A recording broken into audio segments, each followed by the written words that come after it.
Hello बच्चों, photo electric effect के बारे में तो आपने सुना ही होगा। तो चलिए आज सीखते हैं लाइट से कैसे करंट बनता है। ठीक है, आज हम 60 सेकंड में इस कॉन्सेप्ट को सीखने का ट्राई करेंगे। ओके, आप सभी को पता है कि जब भी लाइट रेडिएशन इंसिडेंट होते हैं मेटल सरफेस पे, तो क्या होते हैं, इलेक्ट्रॉन्स एमिट होते हैं। ओके, अब ये जो इंसिडेंट रेडिएशन है ये फोटोन के फॉर्म में होते हैं। ओके, इसीलिए हम जो इलेक्ट्रॉन्स निकल रहे हैं उन्हें फोटो इलेक्ट्रॉन्स कहते हैं। और इन फोटोन की जो एनर्जी होती है वो E is equal to H nu के बराबर। यहाँ एच क्या है, Planck constant, and nu is the frequency. Okay, अब फ्रीक्वेंसी से याद आया तो मोस्ट इंटरेस्टिंग और इम्पोर्टेंट पार्ट है कि जो इंटेंसिटी है, अगर हम इलेक्ट्रॉन्स या नंबर ऑफ इलेक्ट्रॉन्स आप कितने भी फोटोन्स कितने भी बढ़ा लें, ठीक है, मेटल सरफेस पे।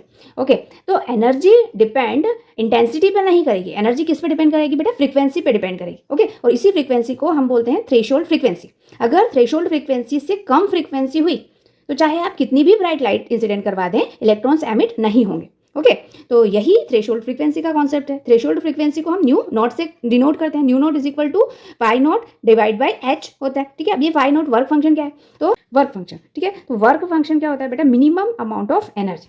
ओके, मेटल सरफेस पे minimum amount of energy requirement होती है जिससे कि इलेक्ट्रॉन्स बाहर निकलते हैं। ओके, सपोज जो वर्क फंक्शन है आपका वो 5 जूल है, मतलब मिनिमम एनर्जी 5 जूल होनी चाहिए। अगर 5 जूल से कम है तो इलेक्ट्रॉन्स एमिट नहीं होंगे। तो ये होता है work function and threshold frequency.